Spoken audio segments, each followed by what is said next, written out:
Okay. So, next problem. Ito naman. Calculate the molarity and the molality of an NH3 solution made up of 30 grams of NH3 in 70 grams of water. The density of solution is 0.982. So, dalawa, molarity at saka molality.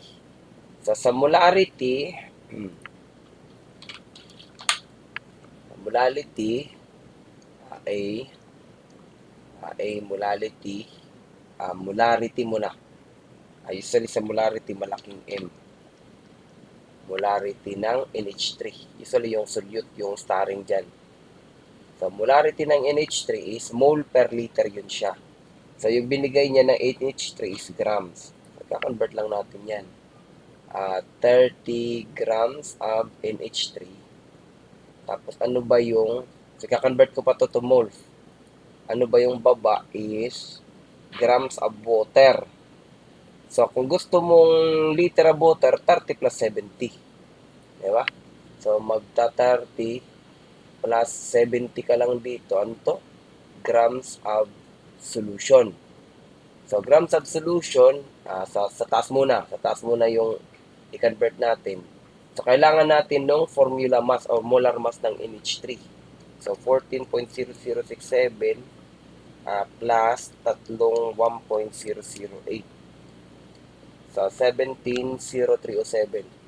17.0307 grams of NH3 sa bawat mole ng NH3. So, sa taas is tama na siya kasi yung unit natin ng molarity is mole of solute per liter of solution. So, itong baba na lang yung problema natin. Okay? So, sa baba naman, gagamitin natin yung binigay niyang density. Kasi yung density yan ng solution. So, kanina na may solve tayo ng alcohol, density yun ng alcohol. So, tingnan nyo yung, intindihin nyo yun ha. Iba yung density ng solution, iba yung density ng solute.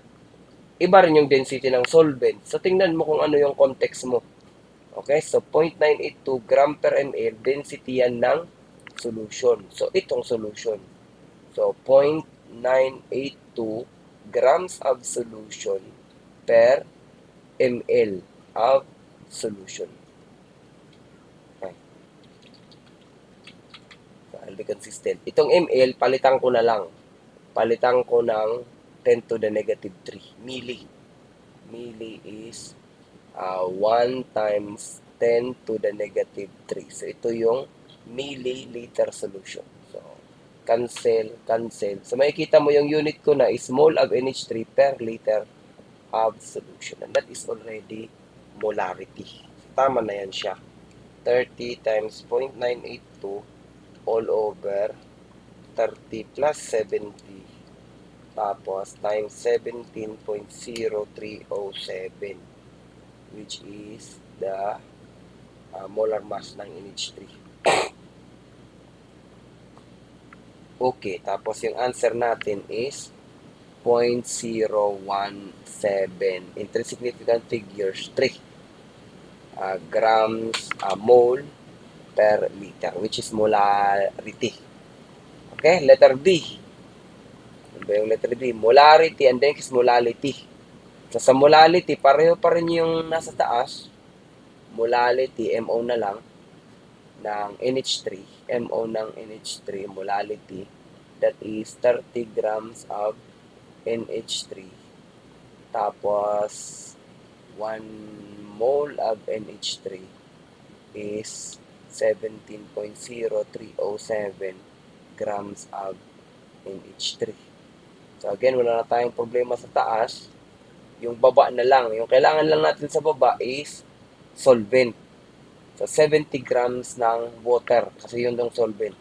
70 grams ng H2O or the solvent.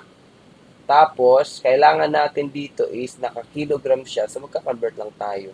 1,000 grams of H2O is 1 kilogram of H2O. So, okay na. Mole of NH3 per kilogram of H2O or the solvent. So, yun na siya. Mas madali. So, 30 times 1,000 all over 70 times 17.0307. And the answer is 25.2. So, 25.2 molal or mole per kilogram. So, another word nito is molar kung binabasa natin yung unit. Ito is molal. Pero yung pangalan dito is molarity, yung pangalan dito is molarity. Okay? So, thank you guys for listening.